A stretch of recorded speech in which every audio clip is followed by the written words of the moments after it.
Boa noite. O programa Palavra Inquieta tem hoje aqui a presença de Ademir Assunção, que é um dos poetas mais ativos no cenário brasileiro, com vários livros publicados e autor de livros de poesia, de prosa. Publicou o livro LSD nos anos 90. Recentemente fez também o livro Amor da Chapada, o livro Zona Branca, que está na segunda edição. Fez também um CD de poesia e hoje ele veio aqui trocar uma ideia. Vocês fiquem à vontade, o público que estiver assistindo pode fazer perguntas no Twitter, no Facebook. Boa noite, Deus. Boa noite, vamos lá, Léo. Eu estava perguntando agora há pouco, recentemente você completou 50 anos, fui lá naquela festa cheia de poesia, vários amigos, poesia na noite, muito legal. E fiquei pensando sobre o seu tempo de você já faz poesia. Como é essa história? Bom, primeiro, já que a gente tocou nesse assunto, no dia do meu aniversário, eu escrevi no meu blog um texto, e falando, né, que quando eu tinha meus 19, 20 anos, lá nos anos 80, eu pensava no ano 2000, né, ficava imaginando, tinha aquela mítica do ano 2000, né, então, eu ficava imaginando, nossa, eu tenho 39 anos, é uma coisa tão distante, não conseguia nem imaginar, não sabia nem se eu ia chegar no ano 2000, né, a gente levava uma vida meio utópica, e aí já passou no 2000 e tal, e eu cheguei nos 50 e eu escrevi um texto falando, os que ainda não chegaram não se assustem, porque não muda muita coisa, não muda quase nada. Mas eu ainda não sabia de uma mudança terrível, que eu soube alguns dias depois. Meu plano de saúde da Unimed Paulistana subiu 83%. Por causa? Você faz 50 anos, você muda de faixa etária, né? Então já queria aproveitar aqui, a gente está ao vivo na internet, e fazer meu protesto público contra um absurdo desse, né? Subiu 83%, e o pior é que isso é amparado na lei. A lei permite isso. E agora eu estou iniciando mais uma briga, né, que a gente é convocado, quase que alistado para isso, para reverter isso, porque essa mudança eu não esperava. De resto, está tudo ótimo. Agora, essa é daquelas mudanças terríveis, né? Mas, vamos falar de poesia, né? Agora acho que a poesia também se nutre disso, dessa raiva, Tem um poema do Mário de Andrade, na máquina de escrever do meu irmão foi roubado, e isso também entra na poesia, porque ele não tinha dinheiro para comprar outro. Claro. Tudo que pertence ao mundo dos livros faz parte da poesia, né? E até dos mortos. Claro. Mas você perguntou da trajetória? Da trajetória. Então, olha, que eu comecei a escrever poesia, assim, que eu comecei a perceber que eu realmente ia entrar por esse caminho e a poesia se tornar uma das coisas essenciais da minha vida, foi ali pelos 16 anos, 1977, 78, por aí. E é curioso que até então eu odiava a poesia. Eu não gostava de jeito nenhum, passava longe. E acho que muito porque, infelizmente, grande parte das pessoas que se dedicam a ensinar literatura na escola não gostam de literatura. Então, e poesia pior ainda. Poesia na escola, eu tive posso dizer, um professor assim, que realmente era apaixonado por literatura em geral e por poesia, e foi esse que acabou dando os primeiros sinais assim, para despertar para a poesia, né? Mas era exceção. A maioria, a gente vê que não tinha a menor paixão, né, pela poesia. Então a poesia, na verdade, em vez de ser uma coisa instigante, era um castigo. Eu lembro assim, quando a gente aprontava na escola, eu aprontava muito, a gente tinha que ir lá para frente da sala de aula e ler um soneto do Olavo Bilac. Aquilo era um castigo. E era um soneto E sonetos que um adolescente, às vezes até antes, uma criança, não entende nada. Eu não entendia nada, achava aquilo uma coisa horrível e era um castigo. Eu detestava ir lá na frente, sabe, me expor daquela forma, sabe, sendo castigado, né? E isso, infelizmente, o Jorge Luiz Borges fala, né, que os que realmente amam literatura fazem literatura, aqueles que muitas vezes não amam ensinam literatura. É claro que tem exceções, tem ótimos professores, são apaixonados, e esses teriam que estar à frente, porque o contato com as coisas é basicamente ou dentro da sua casa, né? Você já tem pais, irmãos, né, que já gostam, você tem livros ali à disposição, discos, né, o hábito de ir, sei lá, no teatro, no cinema, ou com os amigos, né, você acaba circulando pela vida e você vai, de repente, começa a fazer um ciclo de amizade, pessoas começam a te mostrar coisas que te deixam em ebulição, começa a descobrir o mundo, né? Ou na escola. A escola tem essa terrível vocação de transformar o conhecimento numa coisa pentelha, né? Uma coisa sofrida e sofrível, né? O que é uma pena. E isso pode desconsiderar também que a educação brasileira foi depenada, né? Depredada num trabalho que começou lá na ditadura militar, né? Exatamente. E que continua. Isso aqui é pior. Porque também, além disso, tem a reverberação, né, do que foi feito como destruição antes, e quem cresceu naquela escola vai passar a ser o professor depois. E uma coisa pior, que é a transformação de tudo em lucro, em mercadoria para dar lucro. Hoje você vê essas grandes universidades particulares, e eu tenho amigos e amigas que dão aula em algumas delas, tem aluno no 4º ano de letras que é analfabeto funcional. O cara lê um texto e não consegue entender. No 4º ano, no último ano. Entendeu? São máquinas de gerar dinheiro. Estão pouco se lixando para o conhecimento. Entende? E para mim a poesia a literatura em geral e a poesia em particular, pela própria essência da linguagem da poesia, primeiro, ela é uma linguagem que questiona o real. Pela natureza dela, porque essa noção do real que é construída, né? A noção de realidade de um astrofísico, sabe, ou de um yogi, sabe, ou de um monge zen, que desenvolve outros canais de percepção, ou de um xamã, ou de um índio, de um curandeiro, a percepção de realidade dele é completamente diferente. Tá? Nossa, que estamos inseridos dentro de uma sociedade industrial, todo dia você tem que trabalhar, você tem que acordar a tal hora com o despertador, pegar o seu carrinho, pegar o trânsito, ficar engarrafado e trabalhar. Você tem uma realidade tremendamente limitada. Sim. E essa realidade limitada, ela é construída por um discurso, por uma linguagem. Entendeu?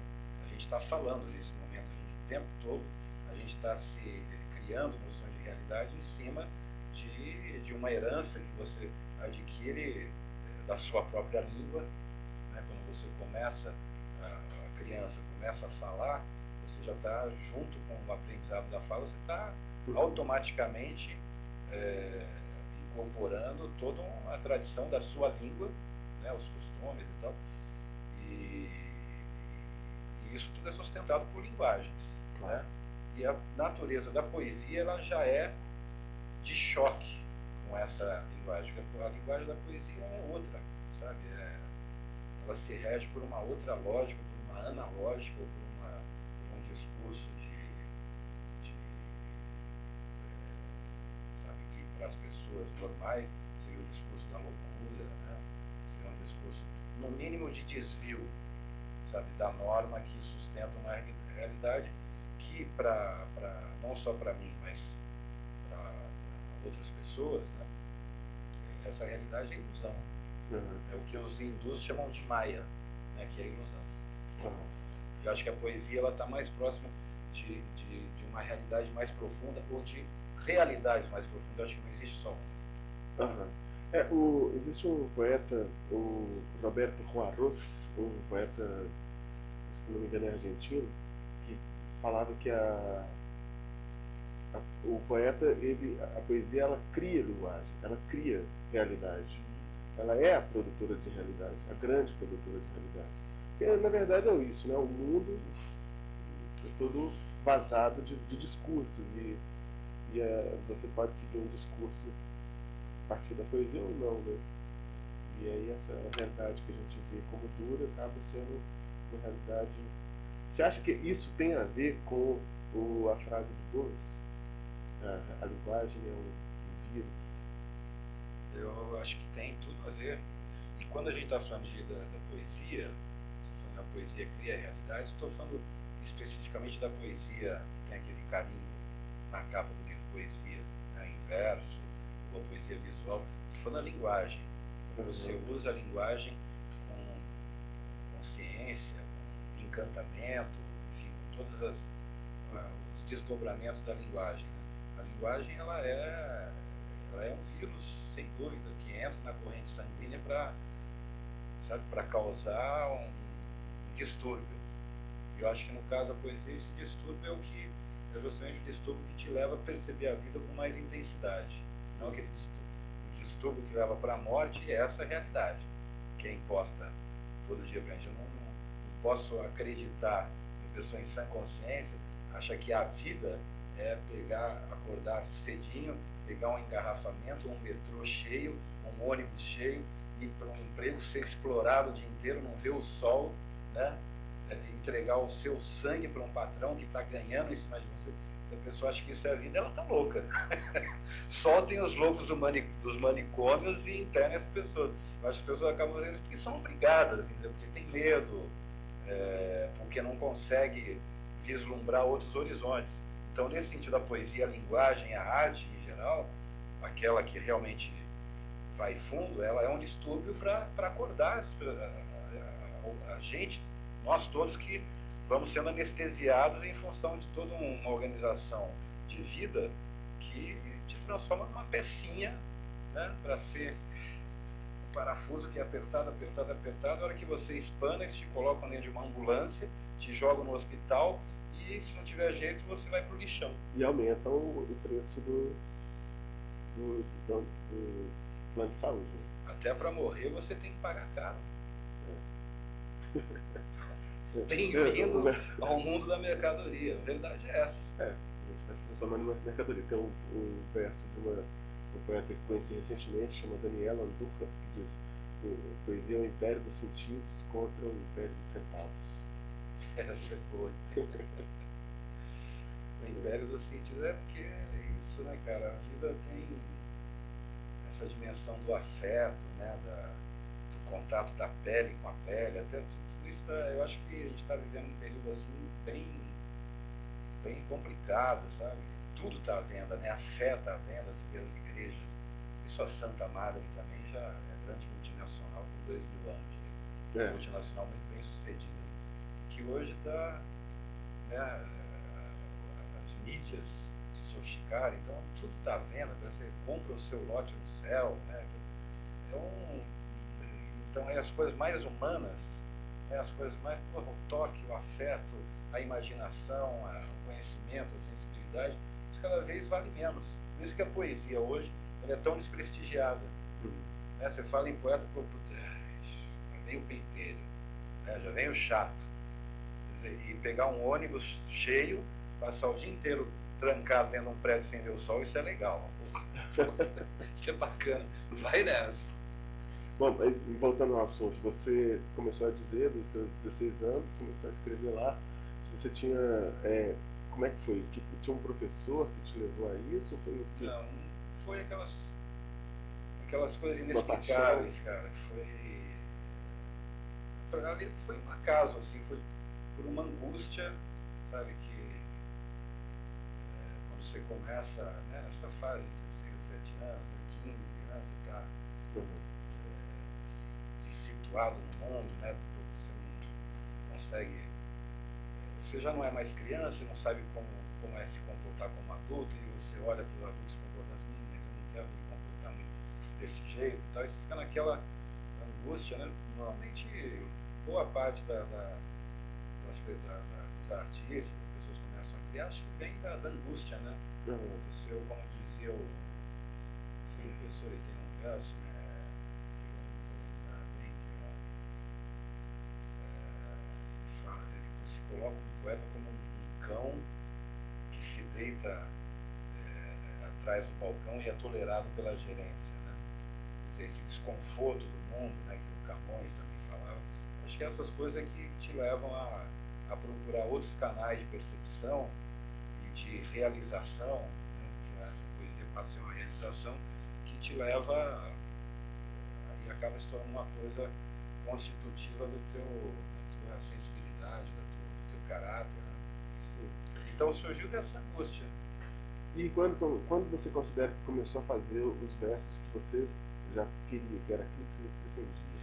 Então, Léo, aí foi assim, eu comecei ali pelos 16 anos, tal, aí comecei que junto com o fato de escrever, o fato de você se interessar, começar a estudar, começar a ler outros poetas, né, aí sim que você vai entrando num caminho, né. E eu comecei pelos 16, eu só fui publicar o primeiro livro mesmo com 33 anos, porque foi um longo processo, até eu não tinha essa ansiedade de publicar, né, que eu vejo muito hoje. Acho legal os canais da internet, né, os canais de comunicação que se abriram, né, todos eles, Facebook, Twitter e tal. Eu não tenho nada contra isso, mas eu vejo que tem uma necessidade, as pessoas têm, parece, uma vontade de falar, todo mundo falando ao mesmo tempo, parece um grande botecão e ninguém ouve ninguém, né? Eu acho que essa ansiedade também é uma coisa que parece desse período. Você tem que falar, tô vivo, hein, tô aqui. E às vezes você fica lá trancado dentro de casa, você não vive, né? Você vive trancado na frente de um computador e tendo essa necessidade de se afirmar que está vivo. Mas, estou falando isso porque eu estou de 16 até 33, vamos lá, 17 anos. 17 anos, né? Que aí eu já vinha trabalhando, no jornalismo, fui trabalhar no jornalismo muito cedo, comecei amadoristicamente no jornalismo em Araraquara, ainda com 17 anos, logo as coisas começaram a acontecer muito rápido, a partir do momento que me deu o clique, né? Então, 6 meses depois, um ano depois, eu já estava escrevendo no jornal Araraquara, um jornal de cidade pequena, do interior, né? Depois fui para estudar, fazer universidade em Londrina, no Paraná, de jornalismo. Então, eu comecei a trabalhar cedo na Folha de Londrina, já como profissional, e muito das experiências que eu vinha fazendo com linguagem, eu consegui levar para o jornalismo, ao contrário de muitos escritores, poetas que passavam pelo jornalismo e achavam que aquilo era angustiante, que ele queria mesmo escrever poesia e tal, o jornalismo roubava tempo da dedicação à poesia. Para mim não, porque eu usei o jornal, eu estava interessado em linguagem. Estava interessado em, quando eu falo em poesia, eu estou falando isso, linguagem. E eu fui conseguindo fazer experiências nos jornais que eu fui passando que foi todo um acúmulo de experiências que estava borbulhando na formação de uma poesia que eu tinha necessidade de publicar só naquele momento que eu achasse que realmente eu estava trazendo alguma coisa viva, alguma coisa que entrasse dentro de uma tradição de milhares de anos de poesia, né? Para chegar mais um lá para, olha, eu sou poeta e tal. E no momento que eu achasse que eu tinha realmente alguma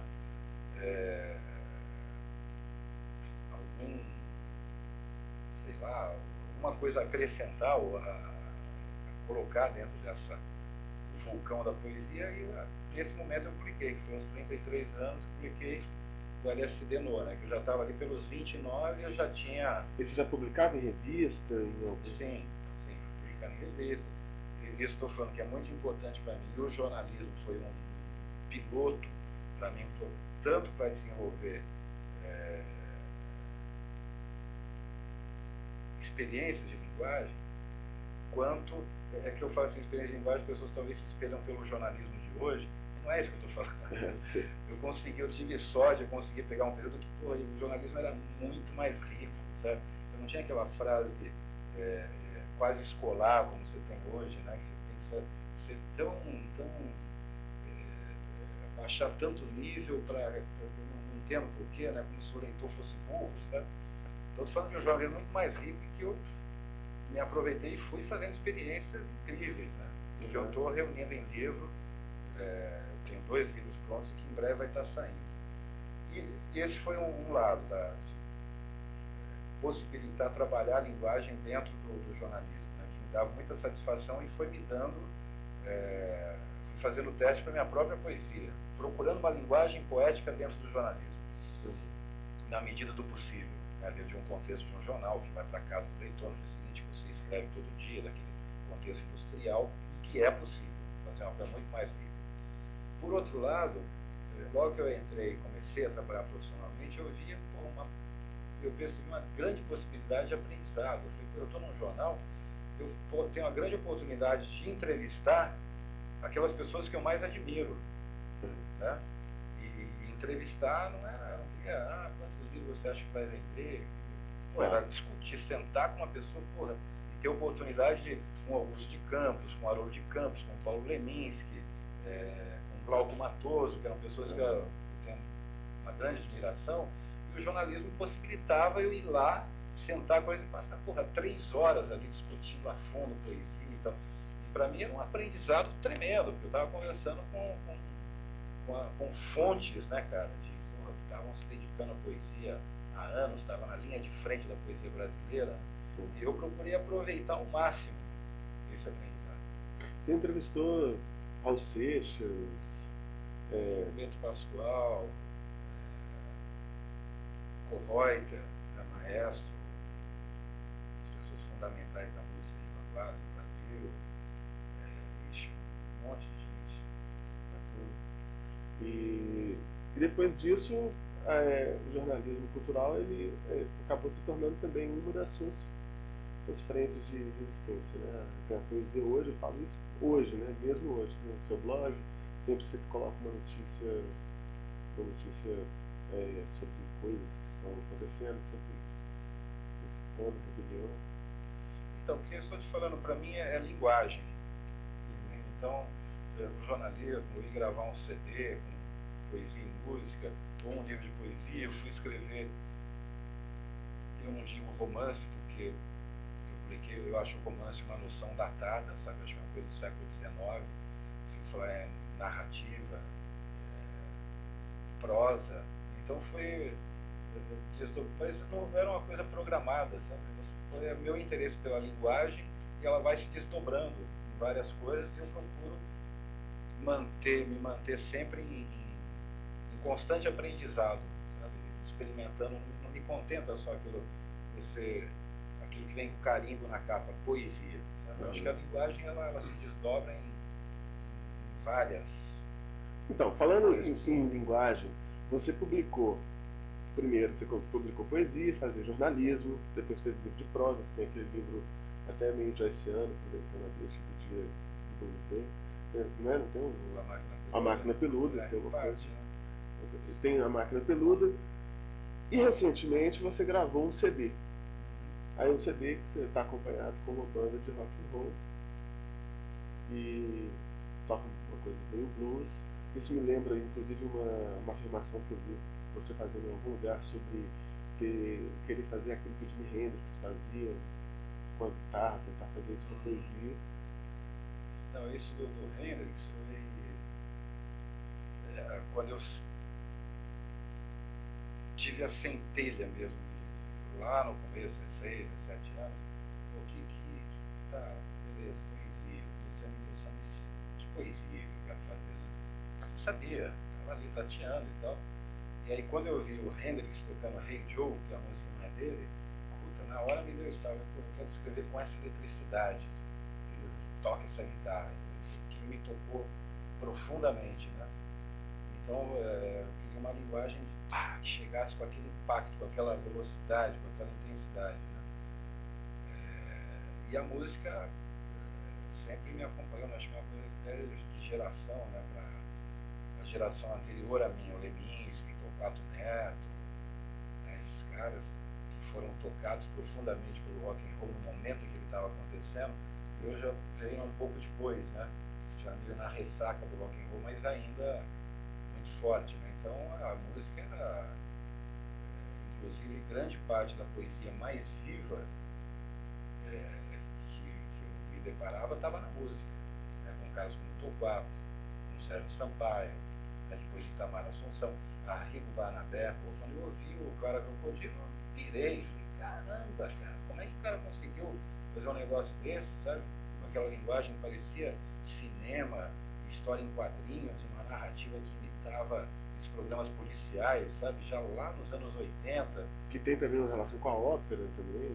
Tem uma relação profunda com a música erudita de vanguarda, né? Varese, Stockhausen, os caras estavam não só fazendo música, mas pensando a música profundamente. Né? E quando eu ouvi aquilo, foi um cataclisma na minha cabeça, né? Todo o negócio aqui era, eu lembro que chega, o primeiro estava em Londrina, né? O Arrigo é de Londrina, mas ele estava fazendo aqui em São Paulo. Eu nem conhecia o Arrigo, nunca tinha ouvido falar. A primeira vez que começou a circular, tem um cara aí fazendo um negócio muito louco com a música e tal. Quando chegou o primeiro disco em Londrina, um LP, a gente tinha esse hábito na época, né? Cara, a gente se reunia naquela, o cara que comprou o disco, aí de repente tinha 10, 20 pessoas ali, amigos, né? Estudantes, república e tal, ouvindo ali juntos, sabe? E pirando, meu, o que é isso, cara? E tentando entender como é que o cara conseguiu fazer um negócio daquele. Quer dizer, é um impacto tão forte que aí você vai... Isso que eu estou te falando assim, em relação ao jornalismo, principalmente no meu caso, eu ia fazer uma matéria com a Arrigo, eu tentava, cara, bom, ele fez isso, né? Toda essa narrativa cinematográfica, de história em quadrinhos, fazendo paródia de programa de rádio, fundindo várias coisas, né? E com aquela música toda estranha, com pão de pico, com o sax dá uma nota aqui, a guitarra da outra ali. Aí eu ia fazer uma matéria com a Arrigo, eu ia tentar fazer com que a linguagem jornalística traduzisse de alguma forma aquilo que o Arrigo estava fazendo. Então eu não queria fazer um textinho, do mesmo jeito que ele tinha causado um rebuliço na música, no jornalismo eu ia tentar causar um rebuliço, usando os recursos que eu tivesse ao meu alcance e na minha competência, né, na época. Então essa é a diferença, sabe? Então, quando eu falo assim, o jornalismo para mim foi uma ponte de experiências de linguagem, é nesse sentido. Eu queria fazer um texto aí, não queria fazer uma crítica convencional, eu queria também incorporar aquela narrativa, eu queria traduzir, eu queria que o leitor, na hora que ele pegasse aquele texto, ele sentisse a mesma estranheza que eu senti quando ouvi a música dele. Entende? Aí eu estou falando de um caso, né, do Arrigo, mas tem muitos outros, né? E eu acho que esse desvio de linguagem que está falando no começo, ele é próprio da poesia. Claro. Engraçado, e você está falando agora há pouco sobre esse barulho, né? Esse tanto de vozes, pessoas querendo se expressar, falar via Facebook, via Twitter, via blog. Mas você é dos primeiros blogueiros que se por aí, né? Não, dos primeiros não, viu? Assim, acho que dos primeiros não, eu demorei um pouco pra... Mas olha... Mas você tem um blog há bastante tempo. Tenho. No mesmo endereço há bastante tempo. No mesmo endereço. Agora, ultimamente, está meio abandonado, assim, porque eu já... Para você ter coisa a dizer também, às vezes tem que mergulhar num profundo silêncio. Claro. Você entende? Você tem que ficar ali meses, às vezes anos, burilando, sabe? Você começa a pegar um negócio pela patinha ali, você vai puxando, ela não quer vir, você puxa mais, aí você tem que pular atrás dela. Então, o que eu acho, não estou censurando ninguém, todo mundo faz o que quiser, mas eu acho que a vontade de ver hoje das pessoas é desproporcional à vontade de ouvir, e de aprender com as experiências, sabe? Parece que todo mundo já sabe o que fazer, já está tudo pronto. Ao mesmo tempo eu vejo assim um tédio muito grande, sabe? Se você coloca uma coisa, uma frasezinha no Facebook lá, pô, hoje eu acordei mal, ontem eu enchi a cara, não sei o quê. Ixi, tem um monte de comentários. Você coloca um poema do ISN, ninguém fala nada. Sabe? Você fala, pô, estranho, né? É, a comunicação espera comunicação mais rápida, né? Agora, eu estou falando isso porque... Não, mas inclui um poema pequeno do Essênio, pô, até logo, companheiro, guardo-te no meu peito, te asseguro, o nosso afastamento passageiro é sinal de um reencontro no futuro. Poema que o cara escreveu com sangue, pô, com sangue dele na parede. Botou os pulsos, escreveu com sangue no Hotel Inglaterra, em Petrogrado, né? Ah, caralho, bicho. Tem impacto nenhum, né? Mas, na verdade, eu estou perguntando isso porque você está falando dessa questão da linguagem, né? De como que... Eu faço uma analogia com a bebida, fazendo analogia com a bebida, sabe? Eu diria que a poesia está mais próxima dos destilados, então ela fica mais difícil mesmo e as outras coisas são mais fermentadas, né? Uma frasezinha solta, uma prosa, às vezes, sabe, a escritura é meio fermentada, não é essa cachaça que é tomar um verso e engole essa. Não, eu entendo, Léo, mas ao mesmo tempo, a linguagem da poesia ela se torna mais difícil quanto mais você abaixa o nível da linguagem em geral. Claro. Entende? Uhum. Você vê, pô, a gente ouve, se ouvia mais, mas a gente ouve poesia o tempo todo através da música. Uhum. Você vê a tradição de poesia popular, se você sobe para o Nordeste, por exemplo, é fortíssima. É uma coisa e falar, no meio da tradição do cordel, dos cantadores, tem um monte de coisa que é mediana, tem coisa que é ruim, como em todos os lugares. E tem os que são bons pra caramba, fazendo aqueles versos com martelo agalopado, com rima invertida, primeira, terceira, sétima, sabe, o verso que rima no final da frase e no meio da frase seguinte, como a arquitetura de linguagem foi dita aí dizendo coisas irônicas, fortes, profundas, jocosas. É uma tradição muito rica. Agora, quanto mais você vai abaixando o nível das coisas, aí fica difícil. Não, se você vai tendo familiaridade com essa experiência de linguagem, você vai se transformando. Eu acho que a poesia, a linguagem em geral, ela transforma, sim, as pessoas, cara. Ela tem a capacidade de transformar a sociedade profundamente. Tanto que os caras, os publicitários, os ideólogos, né, que mantêm essa realidade que a gente estava falando, né, essa coisa camuflada que se chama realidade, esses caras não são ignorantes. Eles conhecem Jung, sabe? Eles conhecem Freud, eles conhecem poesia. Goebbels, sabe, que é o pai da publicidade, ministro da propaganda e da comunicação do Hitler, não era um ignorante. Sabe? Era um cara que conhecia e usou aquele mecanismo todo para tornar as pessoas ignorantes e como uma manada de bois, né, indo de maneira conformada para a marreta que vai estar lá no fim, o cara vai tal. E ainda falou, subiu 83%, hein, a marretada.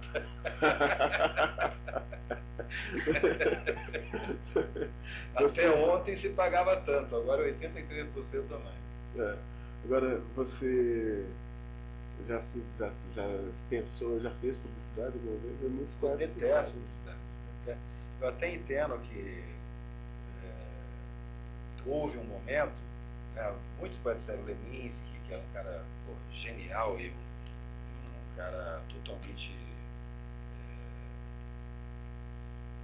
inconformado, né, fez no momento em que o Sebastião Nunes, né, lá de Minas, que é de Sabará, de Minas Gerais, que é um profundo crítico da publicidade, né, que somos todos assassinos, aquele sacanagem pura, que ele destrói o mundo da publicidade com as entranhas, né, Agora, em termos de linguagem, eu compreendo que teve um momento que os poetas iam para pequena, você tinha que comunicar rápido, né, você tem aquelas frases, aqueles insights, mas a finalidade da publicidade é a venda de produto, né, e hoje, então, é criar a necessidade das pessoas que você precisa de um produto que na verdade você não precisa, né? O cara vai te convencer, não, você não tem, o cara te liga para tua casa, você sai na rua, tem outdoor, agora em São Paulo não tem mais por causa da lei lá do Kassab, né? Que os jornais estão faturando pra caramba, eles estão adorando, porque agora não tem outdoor, os anúncios têm que ir para jornais, né? Os donos de jornais adoram. Mas você sai na rua, é publicidade daqui, televisão é publicidade, você tem que comprar um novo carro, aí os caras ligam para a tua casa, você atende o telefone, os caras tentando te convencer que você não é net ainda? Como não é net? Quer dizer, vai te criar, a função da publicidade é essa, de criar necessidade, e você vai ter que pagar por tudo isso, claro, né? Claro. Isso não é de graça. Eles não ligam para te oferecer, olha, estamos dando de graça para você 32 canais, internet com 5 gigas, você vai pagar por isso. Pois é. Eu vou te fazer uma pergunta aqui que vai mais ou menos dentro de todas essas coisas que a gente estava falando. Eu queria depois falar de outra coisa. A Luciana Nepomuceno mandou para mim a seguinte pergunta para você. Ela achou lá no seu blog a frase um trecho da entrevista que saiu na revista Coyote com o Geraldo Carneiro.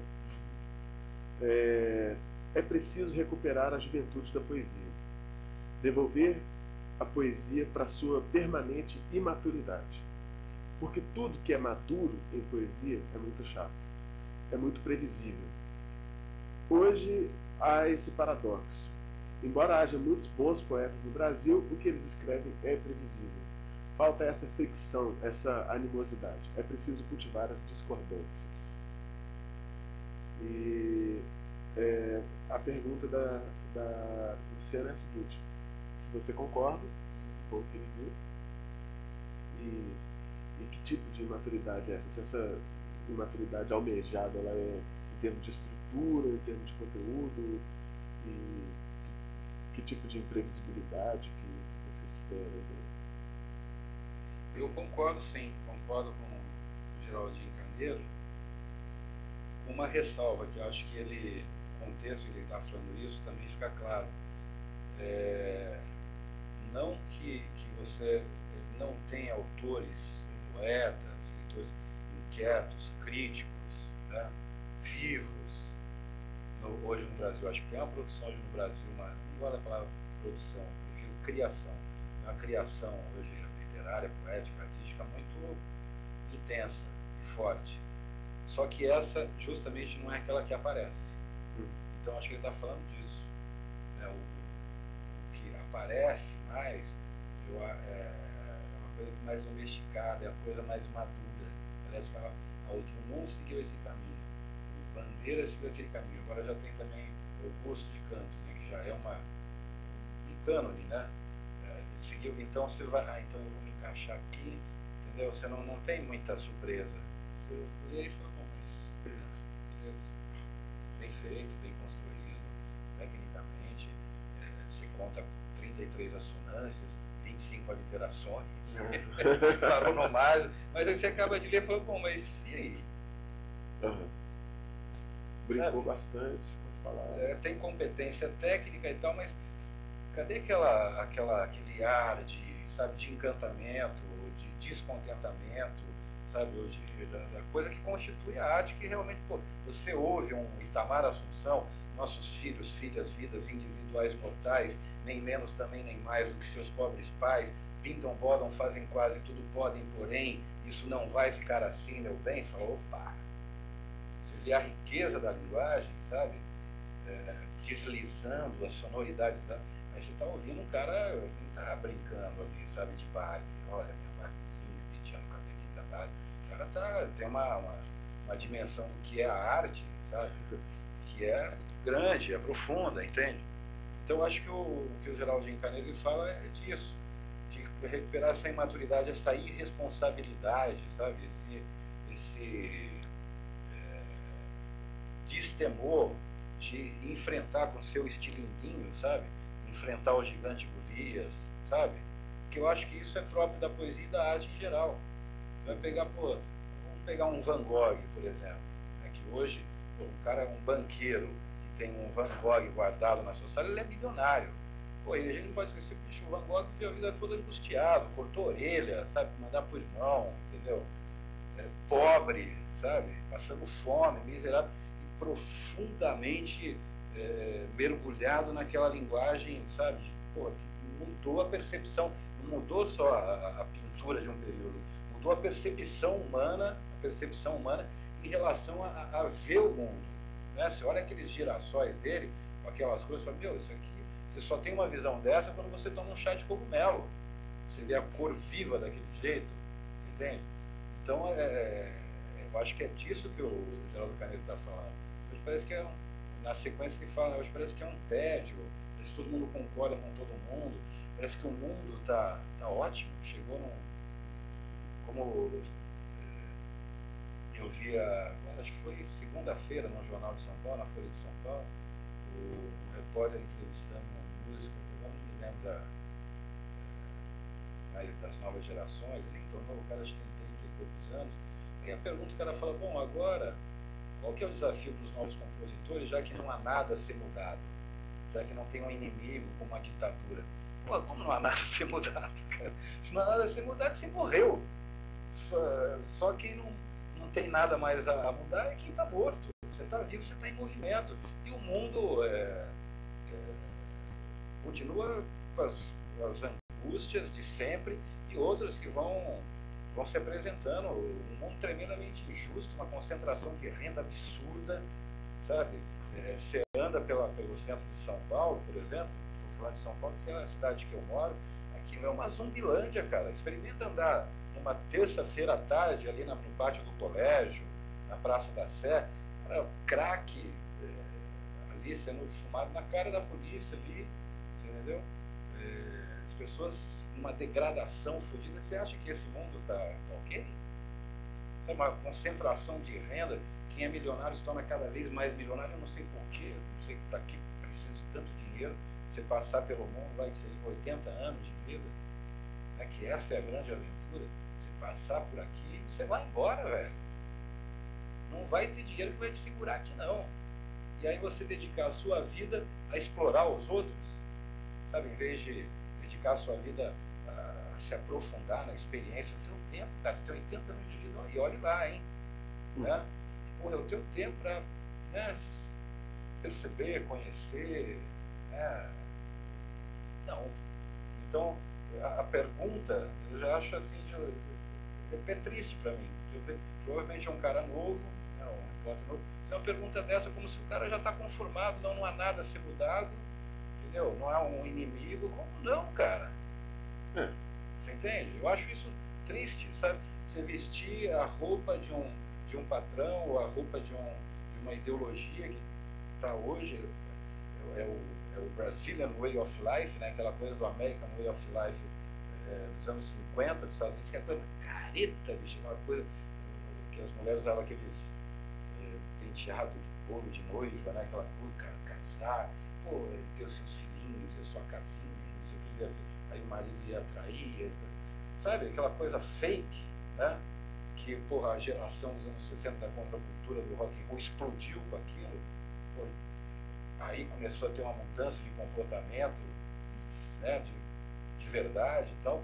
E parece que hoje a gente está vivendo isso, sabe? Com uma liberação maior, as pessoas têm mais liberalidade sexual e tal, mas está sendo conformado, cara, sabe? Com um way of life que eu não consigo entender. Eu acho triste, sabe? Eu acho que o Geraldinho Canedo está falando nesse sentido. E isso não significa que tenha, eu não sou daqueles que, nossa, agora, esses tempos, tá uma droga, meu tempo era...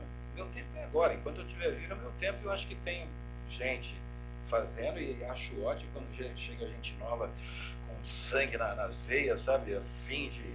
Acho ótimo, cara, porque isso até te estimula de novo, sabe, te faz se mexer. Então, eu acho que o Geraldo Canedo está falando de uma coisa assim que é o que está aparecendo, né? E eu concordo com ele. O que está aparecendo é um tédio, você não vê. Aí se você for procurar, né, em alguns lugares e tal, aí você acha. Uma vez um rapazinho me perguntou, você acha mesmo que poesia é isso? Conteúdo? Ele estava dizendo que ele achava que poesia é forma. Ele estava lá preocupado porque a angústia dele era encontrar uma poesia e que ele se identificasse com ele. Uma poesia com muitas formas, muitas coisas, muitos estilos, muitas técnicas. E aí eu falei, mas você não está dizendo, você acha que poesia é conteúdo? Olha, Léo, cara, você vê, as top models nem são boas, porque elas são magrelas em geral, mas você é uma mulher gostosa, né, de uma forma apetitosa, né? E burra.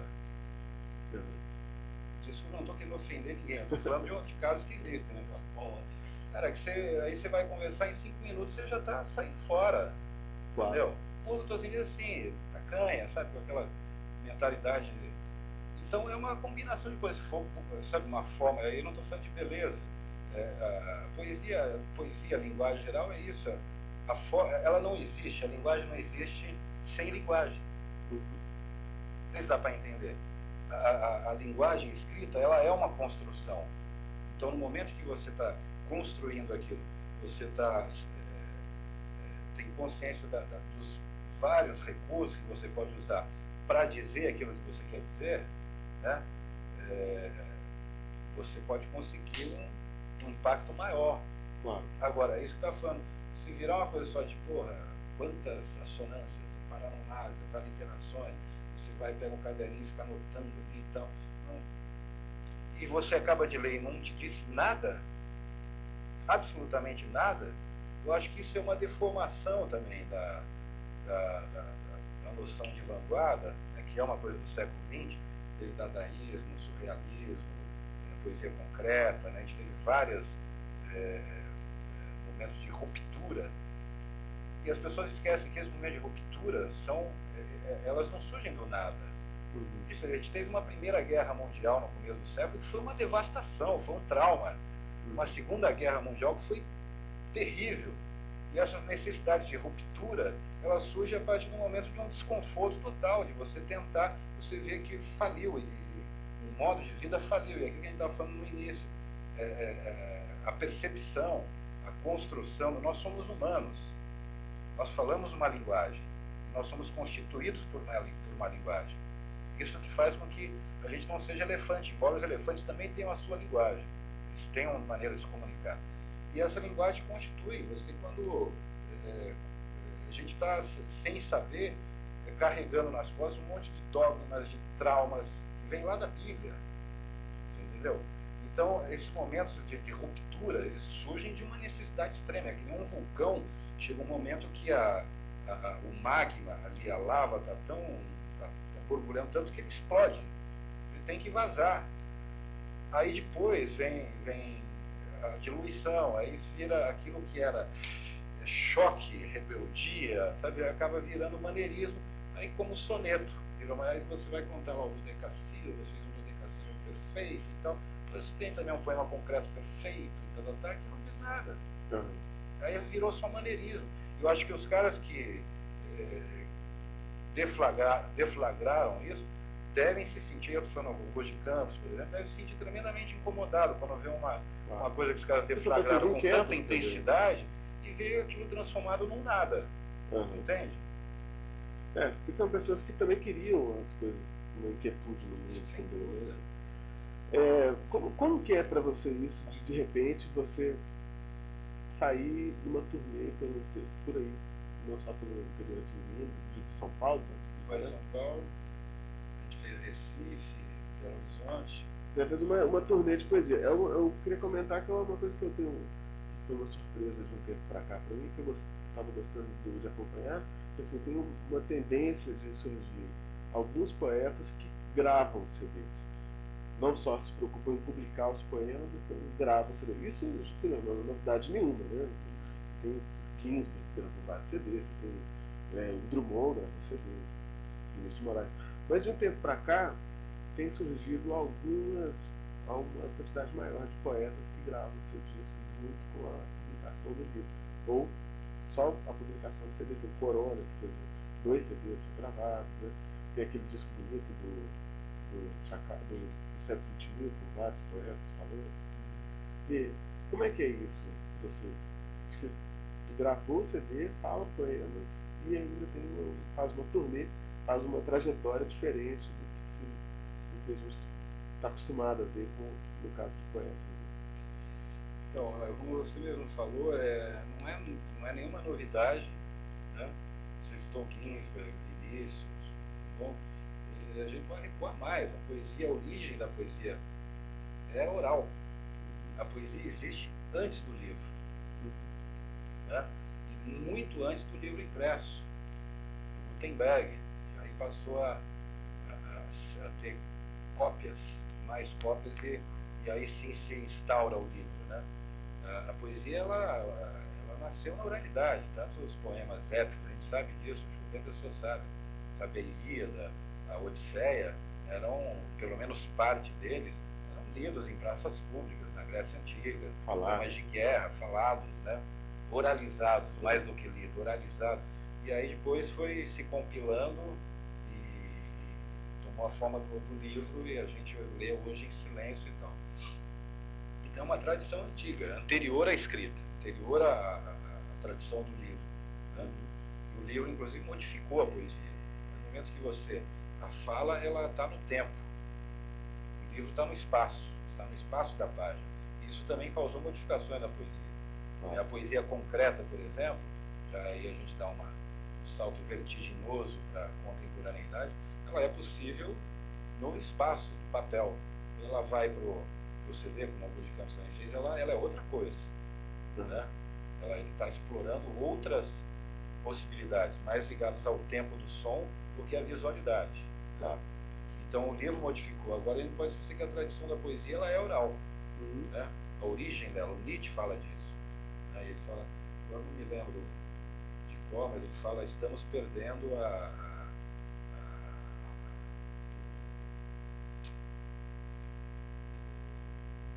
o pitch mágico da poesia, da fala, da performance, né, do gesto, sabe? E então gravar um CD para mim, por exemplo, é uma coisa que eu vinha já há muito tempo. Eu queria trazer a poesia para esse espaço da fala, para o tempo da fala, né? E uma coisa que eu procurei trabalhar mesmo na minha poesia escrita foi a sonoridade. Aí, por exemplo, um livro do Augusto de Campos, o Verso, Reverso, Controverso, foi importantíssimo para mim ali a leitura dos poetas provençais, sabe, Arnaud Daniel, Macabru, Bertrand de Ventador, Bertrand de Born, sabe, que eram caras com uma acuidade, uma capacidade de exploração da melopeia, da sonoridade, né, da palavra, do ritmo. Aprendi muito ali. Eu acho que isso é uma coisa que está muito presente na minha poesia e na prosa também. E então em algum momento eu queria, em vez de ter, como aconteceu muitos anos 70, nos anos 80, poetas se tornando parceiros de compositores, compositores musicando poemas, né? O Leminski, né? O Cacaso, o próprio Torquato, Ali Salomão. O Leminski, no caso, ele compunha também, ele tocava o violão, assim, não era uma pessoa instrumentista, né? Então, mas compunha por verdura, né? E a música dele, como do Caetano, é dele, né? Não é brasileira dele. Mas nesse tempo teve os poetas sendo gravados por cantores. Não tinha discos de poeta. Mas tem o Drummond que vai lá ler, né, um disco ele lendo os poemas dele. O Vinícius teve também a experiência de ir para o palco, mas ele mais cantava, né, ele também estava ali trabalhando com Toquinho, trabalhando com Tom Jobim, né, próximo dos músicos. As coisas se transformam em música. Aí eu acho que tem uma novidade. O próprio poeta se assumir, de ir para o palco. Eu não sou um cantor, eu não canto. Eu tenho, e ao mesmo tempo, eu não tenho uma banda fazendo simplesmente um fundo musical. Os poemas estão dentro de estruturas ali, harmônicas, entendeu? Eles têm, tem uma harmonia, tem um tempo, tem entonações diferentes, não é uma leitura, não pega o papel e fico lendo monopodicamente, né? Tem subidas, tem tensões de voz diferentes. Eu acho que isso é uma coisa, não sei se nova, mas é um dado que não se tinha. No Ginsberg você tem um pouco já, né, o Kerouac, nos improvisos dele, gravações do Coltrane, os improvisos que fazia com o jazzista, mas ainda numa coisa mais fria, o cara improvisando, ele falando. Tem às vezes o Cohen, né? O Leonard Cohen, mas canta. canta. É um canto ali no limite da fala. Você vê Bob Dylan. Bob Dylan, cara, se ele quiser falar as letras, os poemas dele, é muito fácil, porque já está muito próximo do Zé Ramalho, entendeu? O tango tem uma coisa assim também. Tango, nem sei. Tango, prestar mais atenção. O blues tem. O blues. Tanto que o blues para poesia, eu acho que ele é muito cadenciado. Você encontrar a cadência dos poemas para você ir colocando dentro da cadência e da harmonia do blues, é uma maravilha. E aí tem pessoas que partem para o outro lado. Quando eu fui fazer o CD, eu não queria, eu tinha duas coisas bem claras. Eu não queria, fundo musical. Eu queria pegar o papel, ficar lendo e uma banda fazendo um fundo musical. Eu queria mais que isso. Eu queria os poemas ali com intensidade diferente, dentro de uma estrutura harmônica, né? E eu também não queria partir para aquela coisa da vanguarda. Aí você vai explorar a voz, eco, delay, tem sons, né? Porque a tendência normalmente era essa. Você ia para um lado ou para o outro. Né? Tem pessoas que vão, o Ricardo Aleixo, por exemplo, Corona, vai muito para isso também. Tem pessoas que realizam bem, outros menos. Eu não queria nenhum desses dois lados. Eu queria uma coisa que estivesse ali próximo de uma estrutura harmônica, trabalhando chegasse com força, com intensidade, entendeu? O caminho que eu procurei, pode ser que em algum momento eu até procure outras experiências e tal, mas é o que me satisfaz. Eu gosto de rock and roll, gosto de blues, e eu queria fazer um trabalho que tivesse força, chegasse com intensidade e que eu pudesse, por exemplo, ir à meia-noite, 1h da manhã, apresentar em qualquer lugar, num bar, com todo mundo já, turbinado ali, e conseguir atrair a atenção dessas pessoas. Para isso eu tinha que chegar com alguma coisa de impacto, né? E que é da minha natureza, é o que eu gosto mesmo. Claro. Bom, o assunto vai chegando, passando de 1 hora, passa rápido, né? Se vai chegando 1 hora de conversa, vai ficando mais quente o assunto, mas já está na hora de acabar. É que nem sexo, né? Esquenta, acaba. Depois você começa de novo, depois de um tempo. Você trouxe um poema para você falar? Trouxe. Já que o assunto o assunto de agora era justamente esse. Então, aqui aí a leitura que eu vou fazer aqui é uma leitura. É diferente, claro, né? Ele realmente abrir o livro e ler é diferente do... Quem quiser, eu vi agora recente, parece que o disco, o Rebelião na Zona Fantasma... Ele está esgotado, cara. Eu estou em dúvida de se eu faço uma nova tiragem ou se a gente já está trabalhando para um CD novo, né? Uma coisa importante que eu faço, se tiver gente de São Paulo para assistindo, eu estou fazendo uma temporada na Galeria Coletivo. Coletivo Galeria? Chama Coletivo Galeria. Ali na Rua dos Pinheiros, 493, em Pinheiros. Rua dos Pinheiros, 493. Eu estou fazendo com a banda, que é baixo, guitarra e bateria, né? O Marcelo Watanabe, na guitarra, o Caio Dorrone na bateria e o Caio Góes no baixo. Eu estou fazendo uma terça sim, uma terça não, às 22 horas. Terça agora, dia 21, sim. Essa próxima terça vai ter, às 22 horas. 21. Aí tem... Terça, dia 21, 22 horas, no Coletivo Galeria, Rua dos Pinheiros, 493. 493. Em Pinheiros. Vale a pena, já. E o CD parece que você anunciou recente aí que estava disponível na Rádio Wall, para quem quiser. Então, eu não sei, aqui de cabeça eu não sei o link, porque tem um monte de... não, mas... números e códigos. Acho que se entrar na Rádio Wall e botar meu nome, Ademir Assunção, ele na pesquisa ele acha o Rebelião. Acha. Não está tão bem. MP3, né? Não está tão... Eu achei estranho, tem uns ruídos assim, finais de faixa, tem um ruído meio metálico e tal, e que também não é próprio do MP3. O MP3 você ouve bem, né? Eu não entendi, não sei. Eu acho que talvez na transformação ali do Wave para o formato, não sei se provavelmente deve ter alguma distorçãozinha, mas dá para ouvir, tá com uma qualidade boa, descontar um pouco, as pessoas vão perceber. No final tem umas coisas meio estranhas e parece que achata um pouco o som da guitarra, então, mas dá para ter uma ideia. Tá? Então, e aqui o que eu vou fazer é ler, né? Diferente do, por exemplo, só para ter uma ideia do poema do CD, eles têm que ouvir a bateria, tem que ouvir o baixo, mas a entonação, por exemplo, eu estou aqui, me querem rato, acuado, rabo entre as pernas, medroso, um verme pegajoso. Mas eu sou osso, duro de roer, caroço, faca no pescoço, maremoto, tufão, furacão, mas eu sou o cão, ladro, mordo, arreganho os dentes, incito a revolta dos deuses, toco fogo na cidade, qual Nero, devasto lero-lero, entro em campo, desempate. Você vê que tem uma mudança de entonação, de intenção e com um som, né? Uma bateria pesada, né? Um tempo diferente. Então é diferente do que aquilo que eu simplesmente abri aqui e vou ler um poema. Do livro da Musa Chapada, que é um livro que eu fiz em parceria com Antônio Vicente Serafim Petroforte, é um poeta, professor de linguística da USP. E aí eu vou ler esse que se chama As Ruas Estão Estranhas Esta Noite.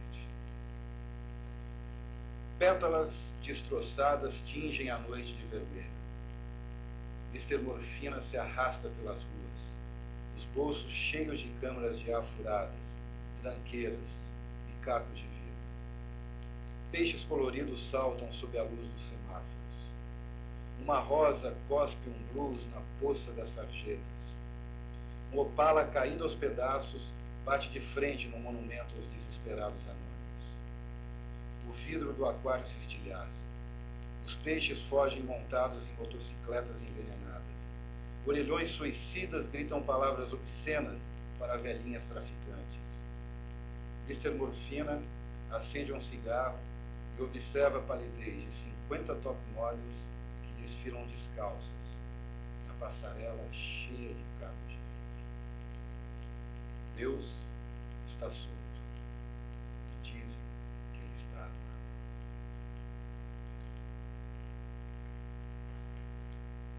Beleza. Tem 30 segundos, né? Só para ter uma ideia, esse daqui provavelmente ele vai virar um falado para o próximo CD. Só para você ter ideia, cara, como é que vai surgindo. Esse aqui ele é meio atípico, ele é mais uma coisa narrativa, de um conjunto de poemas que eu estou trabalhando agora, com personagens e tal, é mais uma poesia em prosa. Mas só para ter uma ideia, de repente de uma frase eu encontro um beat. Peixes coloridos saltam sob a luz dos semáforos. Eu pego o baixista e falo, meu,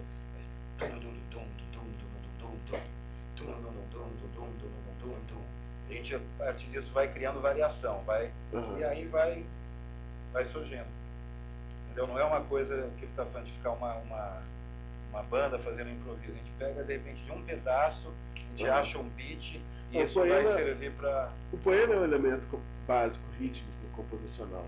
Ele nasce do próprio ritmo do poema, esse trabalho. Mas você faz letra também? Também. Eu vi uma música que eu adoro, que eu vi a gravação, não sei se eu Patrícia Maralto, que é o Oswaldo Santana, uma música que eu falei. Do Léo Kid? Tenta costurar. Então, isso é um poema que está publicado no Zona Branca. No Zona Branca.